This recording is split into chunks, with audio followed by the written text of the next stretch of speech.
आज के युग में चारों तरफ की दौड़ धूप में आराम करना मुश्किल सा लगता है, क्योंकि हर कोई अपने साथ कई काम आधे अधूरे लेकर चल रहा है जिन्हें उसे पूरा करना है।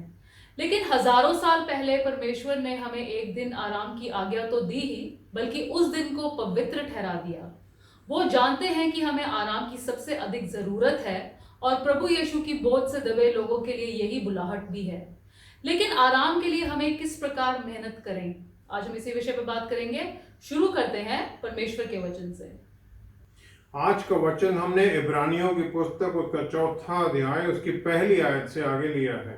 यहाँ इस प्रकार लिखा है, इसलिए जबकि उसके विश्राम में प्रवेश करने की प्रतिज्ञा अब तक है, तो हमें डरना चाहिए, ऐसा न हो कि तुम में से कोई जन उससे वंचित रह जाए।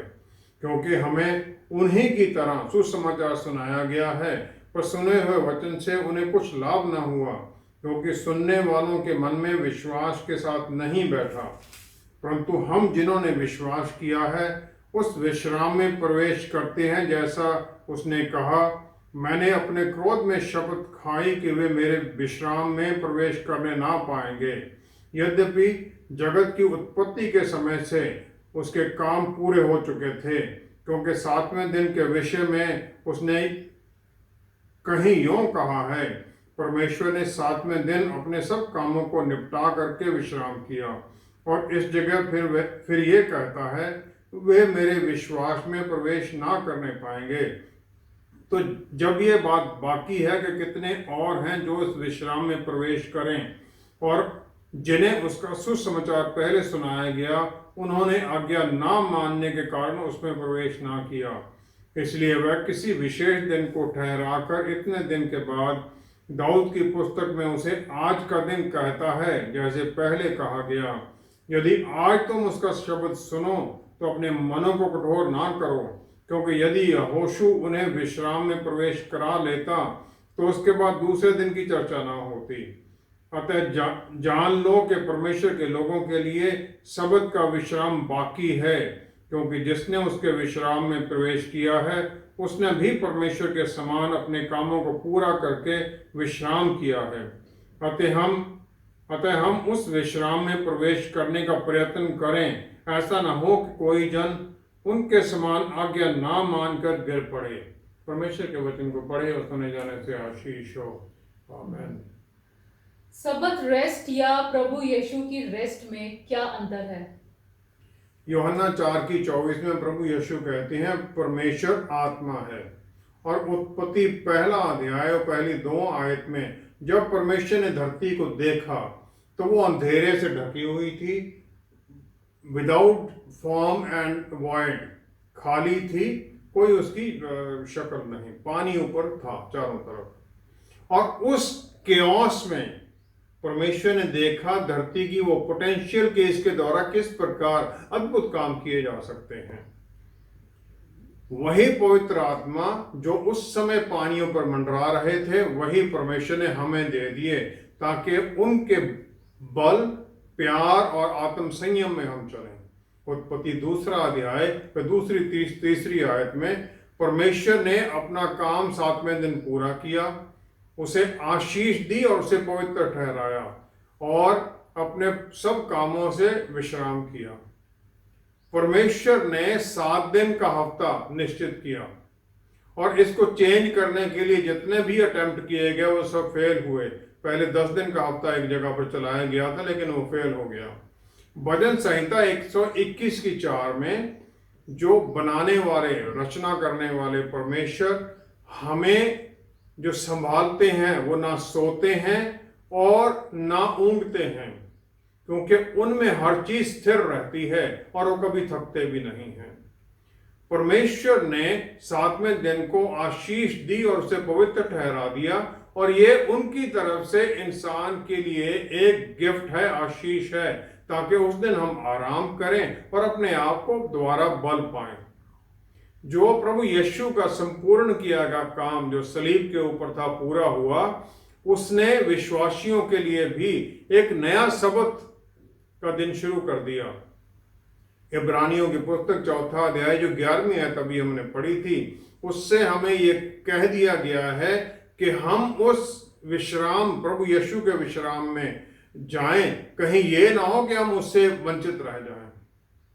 जो सबत की रेस्ट है वो धन्यवाद करने की है, आराधना की है और परमेश्वर के नजदीक जाने की है। इब्रानी भाषा का शब्द कदाश है, जिसका मतलब है सेट अपार्ट, अलग कर देना, पवित्र ठहराया जाना। और शबत इसका मतलब है रुक जाना, डिजेस्ट और काम से आराम करना। परमेश्वर ने इसके द्वारा दो चीजों को आइडेंटिफाई कर दिया। पहला है इंसान को बनाया, दूसरा है कि उस इंसान के लिए जरूरत, उसके शरीर और प्राण के लिए रेस्ट की जरूरत है, क्योंकि उसके वो 6 दिन उसे उसके शरीर को मेहनत के काम करने हैं। दूसरी बात यह है कि हर एक इंसान के लिए उन्होंने एक इंसान, एक आत्मा है, और जो हर दिन शैतानी ताकतों के साथ एक लड़ाई में लगा हुआ है। शैतानी ताकतें जो गिरी हुई स्पिरिट्स हैं, दुष्ट आत्माएं हैं। और ये जो आत्मिक लड़ाई है, ये हमारी आत्मिक बल को खत्म करती, कम करती जाती है। और फिर ये आत्मिक बल हम इस बल के स्रोत से जुड़कर, परमेश्वर से जुड़कर दोबारा पाते हैं। भजन संहिता 28:7 में राजा दाऊद कहते हैं, यहोवा मेरा बल और मेरी ढाल है, उस पर भरोसा रखने से मेरे मन की सहायता मिली है। मन को सहायता मिली है, बल मिला है। और ये हम पाते हैं प्रार्थना द्वारा, वर्शिप के द्वारा और फेलोशिप, परमेश्वर से हम फेलोशिप के द्वारा जब हम बैठते हैं, वचन को पढ़ते हैं। और 7वां दिन परमेश्वर ने एक स्पेशल दिन ठहरा दिया, उसे पवित्र ठहरा दिया। निर्गमन 9:29 आयत में वचन में लिखा है, धरती पृथ्वी परमेश्वर की है। और लेवी व्यवस्था 25:2 से 7वीं आयत तक उन्होंने धरती के लिए भी एक सबत का दिन ठहरा दिया। 7वां साल, एक पूरा साल उन्होंने धरती के लिए ठहरा दिया सबत। उस समय एक साल के लिए इजरायली लोगों को उसके ऊपर कोई कल्टीवेशन नहीं करनी थी, ताकि धरती फिर अपना बल दोबारा वापस पाए और फसल देने के लिए। और ये नेचुरलिस्ट अभी रिकमेंड भी करते हैं। सबत वाले दिन सब लोग और उनके एनिमल्स जो थे और नौकर सब आराम करते थे। अब प्रभु यीशु में जो रेस्ट है उसका क्या मतलब है?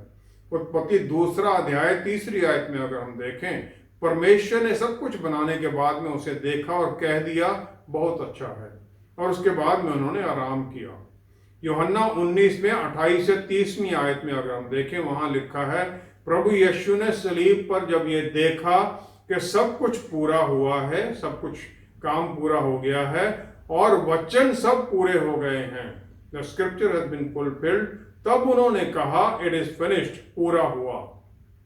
इब्रानियों की पुस्तक 10वां अध्याय उसकी 11वीं-12वीं आयत में हम देखते हैं कि जो महायाजक था, जो कि मंदिर में महायाजक था, जो परमेश्वर की आराधना के लिए था, उसके लिए बैठने के लिए वो कुर्सी नहीं थी, क्योंकि उसका काम कभी पूरा होता ही नहीं था।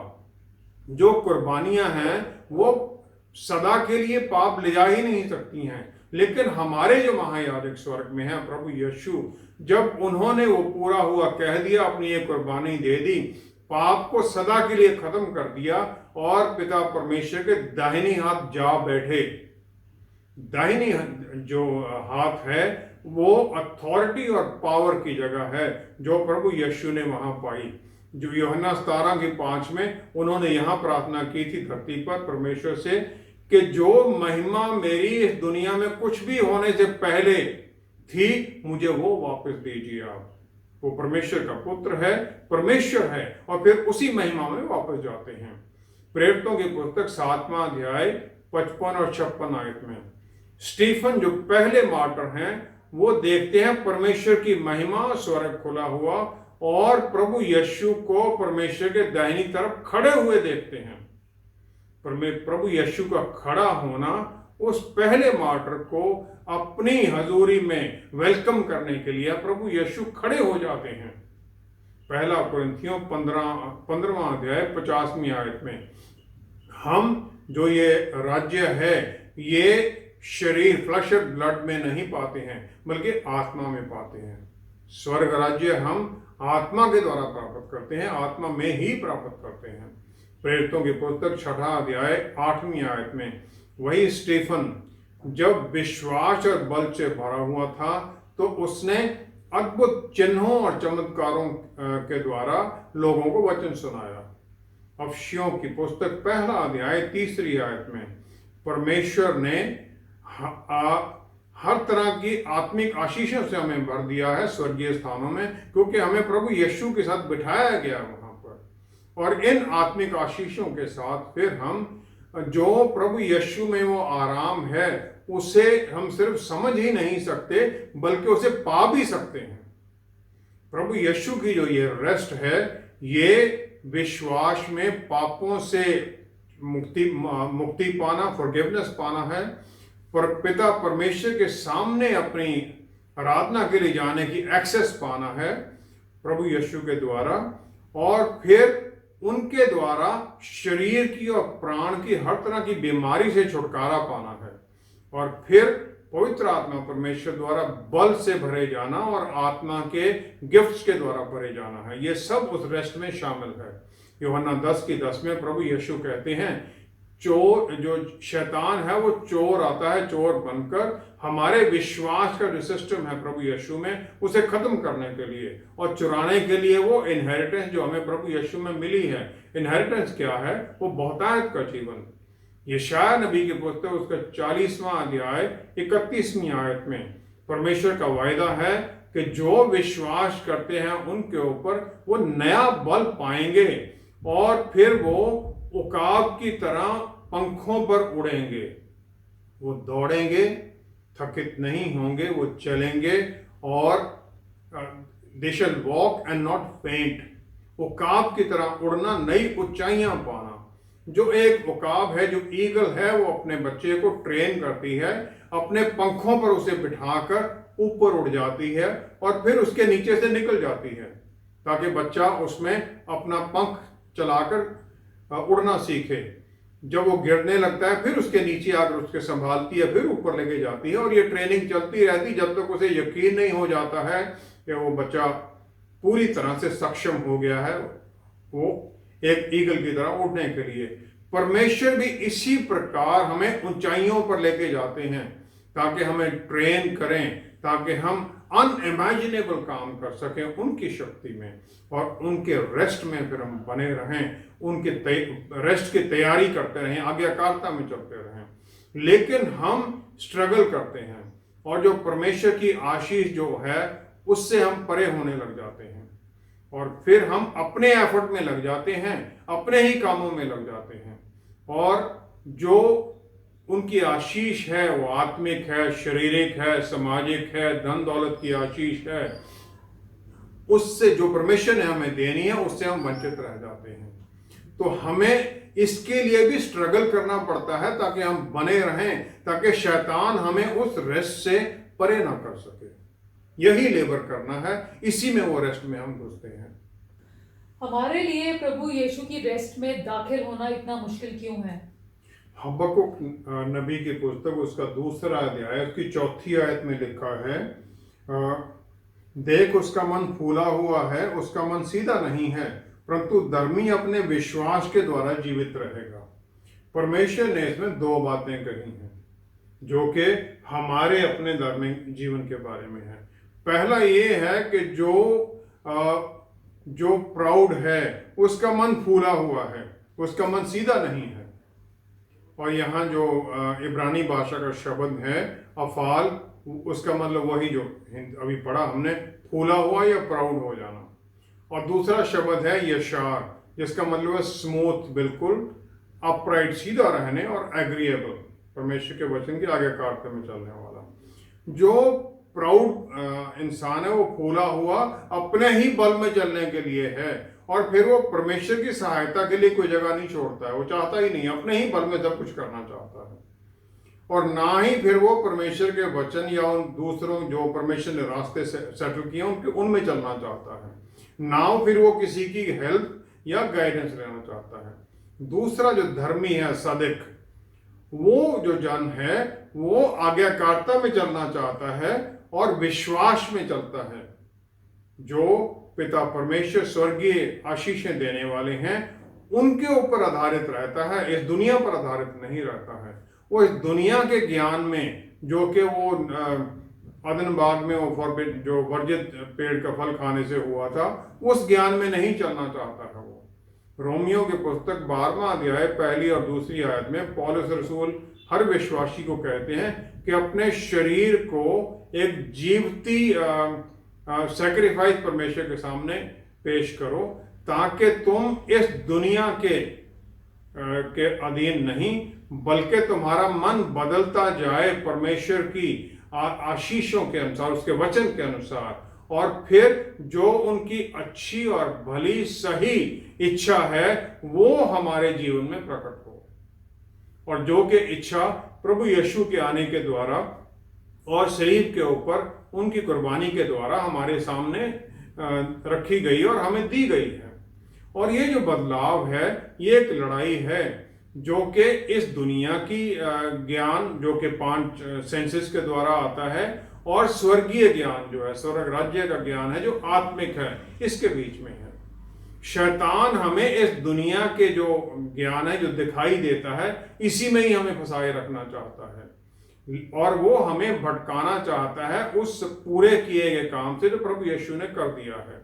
रोमियो की पुस्तक 8वां अध्याय 17वीं आयत में जब हम प्रभु यीशु की सफरिंग में हम हिस्सेदार हो जाते हैं, तब फिर हम परमेश्वर के वारिस भी बन जाते हैं, प्रभु यीशु के साथ संगी वारिस बन जाते हैं। तो जो वो सब स्वर्गीय आशीषें हैं हम वो पा सकें। गलातियों की पुस्तक 3रा अध्याय 29वीं आयत में लिखा गया है, विश्वासी लोग जो अब्राहम की वारिस थी, जो उसे जो दिया गया है, वो उसके वारिसों को दिया गया, हम उसके भी अधिकारी बन जाते हैं। और ये हम दोनों स्वर्ग राज्य की जो अधिकार है, इनहेरिटेंस है, और अब्राहम की इनहेरिटेंस, दोनों विश्वास से पाते हैं। गलातियों की पुस्तक 4था अध्याय पहली 2 आयतें। अगर वारिस वो नहीं जानता है कि उसकी वसीयत क्या है, तो वो एक बच्चा है, और फिर वो एक दास की तरह रहता है किसी और के अधिकार में, क्योंकि उसे पता ही नहीं है, और फिर वो गार्डियंस के अंदर चलता है। सब आशीषें हमें मिली हुई हैं, लेकिन अविश्वास के द्वारा या हमारी इमेच्योरिटी के द्वारा, हम जानते ही नहीं हैं, विश्वास में हम इमेच्योर हैं, तो हम फिर इस दुनिया की जो ताकतें, उनकी अधीनगी में हम फंसे रहते हैं। भजन संहिता 115 की 13वीं-14वीं आयत में परमेश्वर उन सबको आशीष देते हैं जो उनका भय मानते हैं, उनका आदर करते हैं, और फिर वो और अधिक बढ़ोतरी उन्हें देना चाहते हैं, उनके बच्चों तक को ये बढ़ोतरी देना चाहते हैं। पहला पत्रस 2रा अध्याय 24वीं आयत में पत्रस रसूल ने इसी भविष्यवाणी का, जो कि यशाया नबी की 53 की 5 में की गई थी कि उसके कोड़े खाने से हम चंगाई पा चुके हैं, उसे पूरा हुआ पत्रस रसूल डिक्लेयर कर देते हैं। भजन संहिता 34 की 19 में परमेश्वर जो धर्मी जन है उसे हर तरह की तकलीफ से छुटकारा देने का वायदा करते हैं। और इस तरह के और कई वायदे हैं जो परमेश्वर ने दिए हैं धर्मी जन के लिए। यूहन्ना 10 की 30 में प्रभु यीशु जो जीवते वचन हैं और पिता परमेश्वर दोनों एक हैं। भजन संहिता 138 की 2 में हम देखते हैं, परमेश्वर ने अपने वचन को अपने नाम से ऊपर कर दिया है।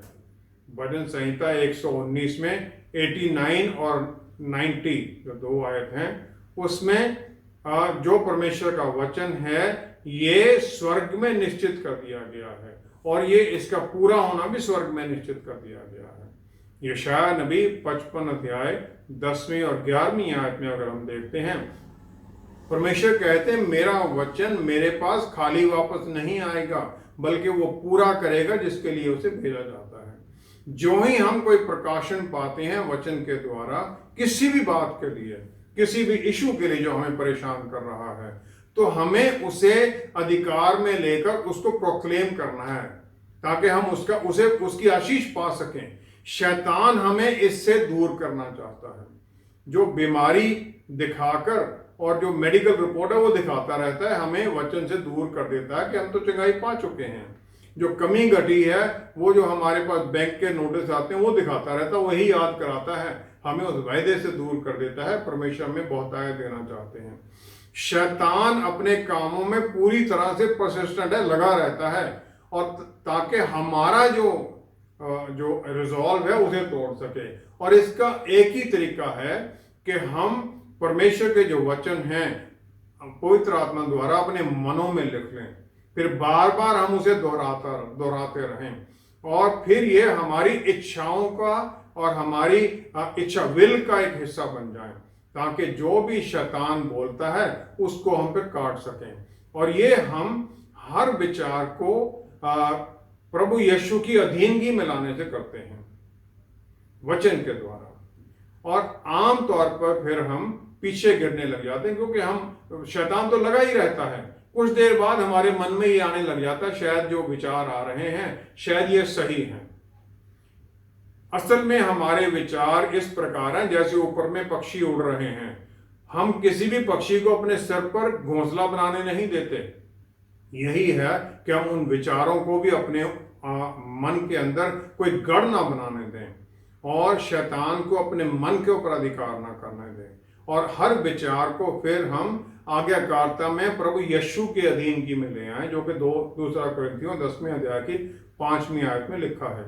यही एक तरीका है जिसके द्वारा फिर हम प्रभु यीशु की दी गई उस रेस्ट में घुस सकते हैं, और इसके लिए हमें हर दिन कोशिश करते रहना है, इसके लिए हमें हर दिन लगा रहना है। लेकिन हमारे लिए एक आशीष है कि हम इसमें अकेले नहीं हैं, और स्वर्ग राज्य की हर रिसोर्स हमारे लिए अवेलेबल है, ताकि हम इसमें जय पा सकें।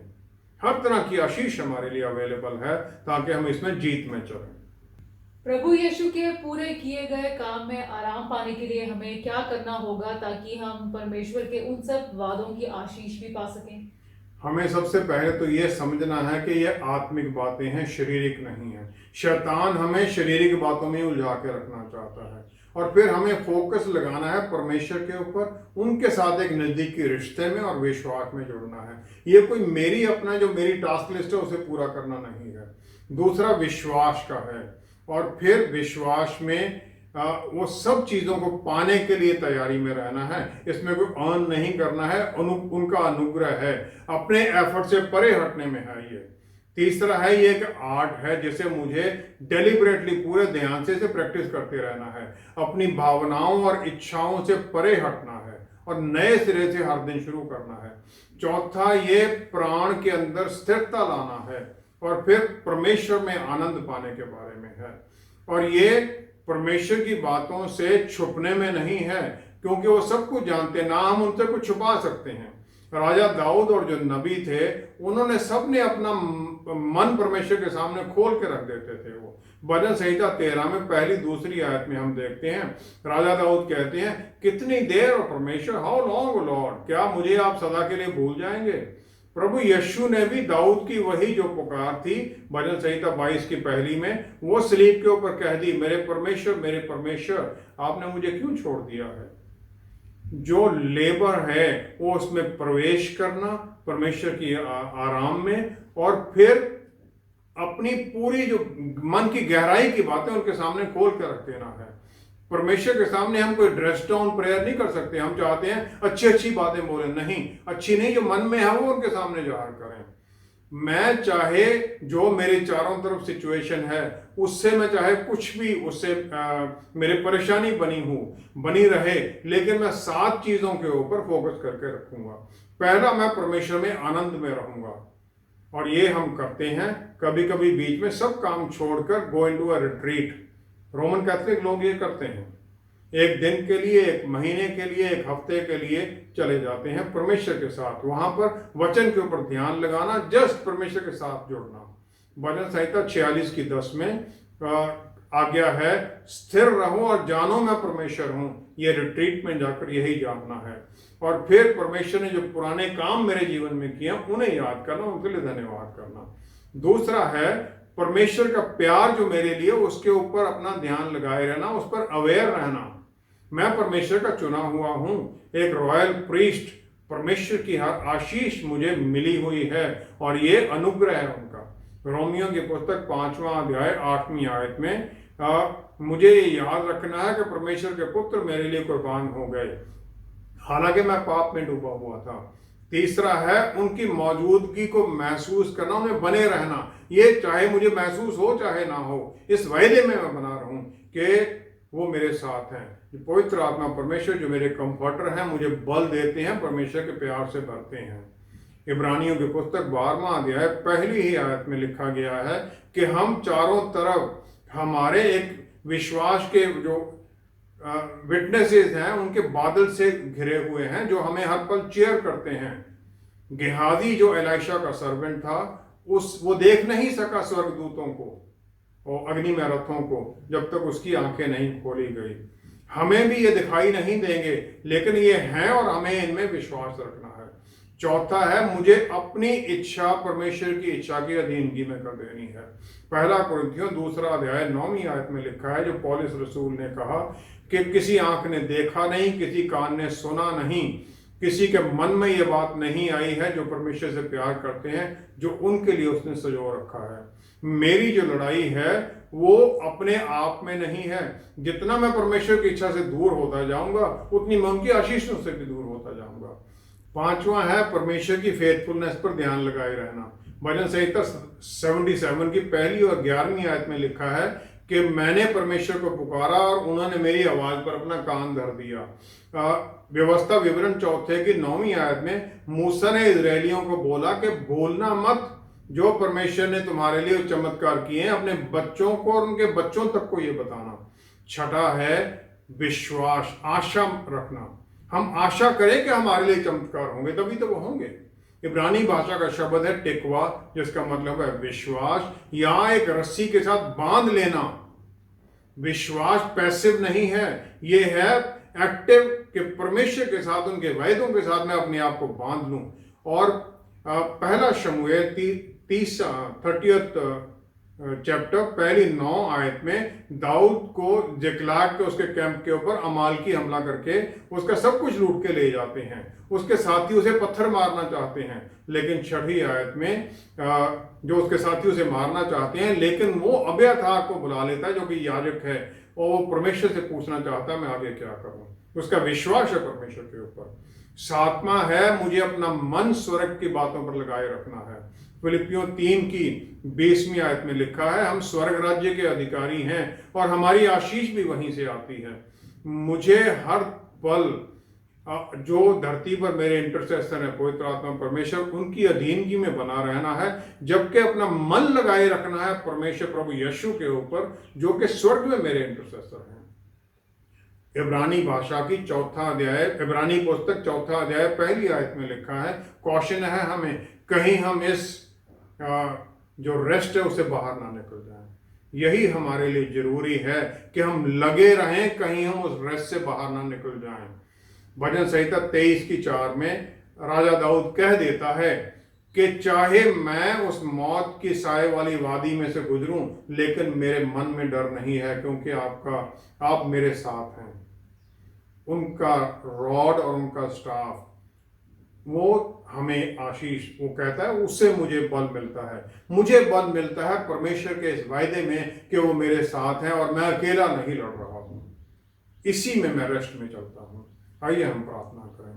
पिता परमेश्वर, हम आपका धन्यवाद करते हैं कि आपने हमें ये आशीष दी कि हम अपने शरीर को, प्राण को, आत्मा को हर तरह से प्रभु आराम में चलें। जो पूरा आपने काम कर दिया प्रभु यीशु सलीब के ऊपर, हम उस आशीष में चलें, क्योंकि हम जानते हैं कि आप हमारे साथ हैं और हमारी हर जरूरत स्वर्ग राज्य से पूरी होती है। पिता परमेश्वर, हम सारी महिमा आपको देते हुए ये सब कुछ आपके प्यारे बेटे प्रभु यीशु के पवित्र नाम में मांगते हैं। आमेन, आमेन, आमेन। हन्ना ने अपने मन की बात खोलकर यहोवा परमेश्वर से कह दी और इस प्रार्थना में ऐसी खो गई कि महायाजक एली ने उसे नशे से धुत समझ लिया। जब कोई परमेश्वर से इतनी नजदीकी में आ जाता है तो फिर हर परिस्थिति में आनंद ही बना रहता है, और यही परमेश्वर की रेस्ट में रहना है। हमारे साथ दोबारा जुड़ने के लिए आपका बहुत बहुत धन्यवाद। अगले हफ्ते आपसे फिर मुलाकात होगी। Stay blessed, stay safe, shalom.